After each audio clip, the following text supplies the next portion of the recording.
സംസ്ഥാന ബജറ്റ് അവതരണം നടക്കാൻ പോവുകയാണ്. 9 മണിക്ക് നിയമസഭയിൽ ബജറ്റ് അവതരണം നടക്കും. അതിന് മുൻപായി ബജറ്റിന്റെ അന്തിമ കോപ്പി ഗവൺമെന്റ് പ്രസിൽ നിന്ന് ഉദ്യോഗസ്ഥരും സൂപ്രണ്ടും എത്തി ധനമന്ത്രിക്ക് കൈമാറി കഴിഞ്ഞിട്ടുണ്ട്. അദ്ദേഹം അത് ഏറ്റുവാങ്ങിയ ശേഷം മാധ്യമങ്ങളോട് പ്രതികരിക്കുകയും ചെയ്യും. ജനപ്രിയ പ്രഖ്യാപനങ്ങൾ ഉണ്ടാകും. പക്ഷേ പ്രായോഗിക തലത്തിൽ നിന്നുകൊണ്ടുള്ള വികസനത്തിന് ഊന്നൽ നൽകുന്ന ഭാവിക്ക് മുതൽക്കൂട്ടാകുന്ന നിരവധി പദ്ധതികൾ പ്രഖ്യാപിക്കും എന്നാണ് ധനമന്ത്രി സൂചിപ്പിച്ചത്. അധികം വൈകാതെ തന്നെ അദ്ദേഹം സഭയിലേക്ക് ഇറങ്ങും.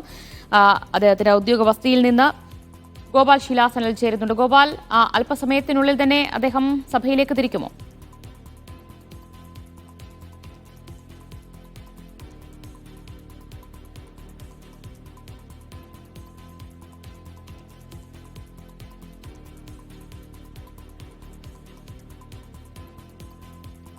ശരി, ഗോപാൽ ചേരുന്നു. ഗോപാൽ, കേൾക്കാമോ? കേൾക്കാം ദിവ്യ. യെസ് ഗോപാൽ, ബജറ്റുമായി ധനമന്ത്രി കെ എൻ ബാലഗോപാൽ അധികം വൈകാതെ തന്നെ നിയമസഭയിലേക്ക് തിരിക്കുമോ? അല്പസമയത്തിനും തന്നെ അദ്ദേഹം നിയമസഭയിലേക്ക് പുറപ്പെടുന്നതിന് വേണ്ടി ഔദ്യോഗിക വസതിയായ പൗർണമിയിൽ നിന്നും ഇറങ്ങുമെന്നാണ് നമുക്കറിയാൻ സാധിക്കുന്നത്. അദ്ദേഹം ഭക്ഷണം കഴിക്കാനായി ഇപ്പോൾ പ്രതികരണം നടത്തിയതിനു ശേഷം ഭക്ഷണം കഴിക്കാനായിട്ടാണ് വീട്ടിലേക്ക് പോയിരിക്കുന്നത്. 8:30 മണിയോടുകൂടി, കൃത്യസമയം 8:30 മണി കഴിയെ അദ്ദേഹം അദ്ദേഹത്തിൻ്റെ ഔദ്യോഗിക വാഹനത്തിൽ ഇവിടെ നിന്ന് പുറപ്പെടും.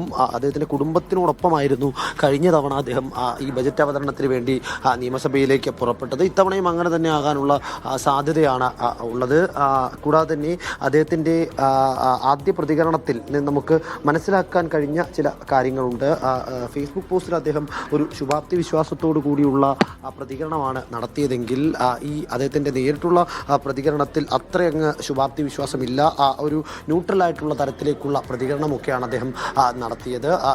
വലിയ പ്രഖ്യാപനങ്ങൾ ഉണ്ടാകുമോ എന്ന് ചോദിച്ചാൽ ഉണ്ട്, എന്നാൽ അത് എത്ര തരം വരെ പോകുമെന്ന് അല്ലെങ്കിൽ ഏത് ഘട്ടത്തിൽ വരെ ഉയരുമെന്ന കാര്യത്തിൽ അദ്ദേഹം ഒരു സ്ഥിരീകരണം നൽകിയിട്ടുണ്ട്. അതിനായ മറുപടി നൽകിയത് താൻ വളരെ കൺസർവേറ്റീവായി സംസാരിക്കുന്ന ഒരു വ്യക്തിയാണ് എന്നുള്ളതാണ്. കൂടാതെ തന്നെ അതിനോടൊപ്പം തന്നെ ചില വർധനവുകൾ നികുതിയുടെ കാര്യത്തിലാണെങ്കിലും പിഴത്തുകയുടെ കാര്യത്തിലാണെങ്കിലും ഒക്കെ ചില വർധനവുകൾ വരാനുള്ള സാധ്യതയുമുണ്ട്. കാലോചിതമായ ചില മാറ്റങ്ങൾ ആവശ്യമാണ്, അതുകൊണ്ട് തന്നെ ആ മാറ്റങ്ങൾ അനിവാര്യമാണ്, അതുകൊണ്ട് അത്തരം മാറ്റങ്ങൾ ഉണ്ടാകാൻ സാധ്യതയുണ്ട് എന്ന സൂചന അദ്ദേഹം നൽകുന്നുണ്ട്. കൂടാതെ തന്നെ അതിൽ ഏറ്റവും പ്രധാനപ്പെട്ട കാര്യം അദ്ദേഹം പറഞ്ഞത് ഈ കടുത്ത സാമ്പത്തിക ഞെരുക്കം, അദ്ദേഹത്തിൻ്റെ ഫേസ്ബുക്ക് പോസ്റ്റിൽ അദ്ദേഹം സൂചിപ്പിച്ചിരുന്നത് തീക്ഷ്ണമായ കാലഘട്ടം കടന്നുകൊണ്ടാണ് നാം ഇവിടേക്ക് എത്തിയിരിക്കുന്നത് എന്നുള്ളതാണ്. ആ തീക്ഷ്ണമായ സാമ്പത്തിക ബുദ്ധിമുട്ട് നേരിടുന്ന കാലഘട്ടത്തിൽ നിന്നും ഇപ്പോൾ അതിജീവിച്ചിരിക്കുന്നു, ഒരു പരിധിവരെയെങ്കിലും അതിജീവിച്ചിരിക്കുന്നു എന്നതാണ് അദ്ദേഹം പറഞ്ഞത്. അങ്ങ് വലിയ ഒരു 50,000-57,000 കോടി രൂപയുടെ നീക്കിയിരിപ്പൊക്കെ ഉള്ള തരത്തിൽ അല്ലെങ്കിൽ അത്തരത്തിലേക്ക് ബാധ്യതകൾ ഉണ്ടായിരുന്ന ഘട്ടത്തിൽ നിന്നും പെട്ടെന്ന് കരകയറി എന്നുള്ളൊരു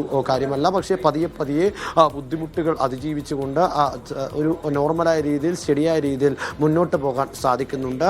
എല്ലാ തരത്തിലും കേരളത്തിൻ്റെ സാമ്പത്തിക സ്ഥിതിയെയും എല്ലാ മേഖലയിലുള്ള ജനങ്ങളെയും പുനരുജ്ജീവിപ്പിക്കുന്ന തരത്തിലേക്കുള്ള ഒരു ബജറ്റായിരിക്കും എന്ന ഉറപ്പ് നൽകി അദ്ദേഹം ഇവിടെ നിന്ന് പ്രതികരണം നൽകിയതിനു ശേഷം അദ്ദേഹം മടങ്ങുകയുണ്ടായി.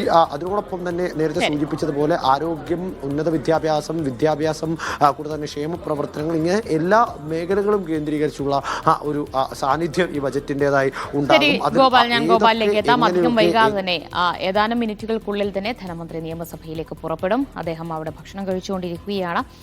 ബജറ്റിന്റെ അന്തിമ കോപ്പിയൊക്കെ അദ്ദേഹം ഏറ്റുവാങ്ങുകയും ചെയ്തിട്ടുണ്ട്. നമുക്ക് അധികം വൈകാതെ തന്നെ ആ ദൃശ്യങ്ങളിലേക്കും വാർത്തകളിലേക്കും മടങ്ങിയെത്താം.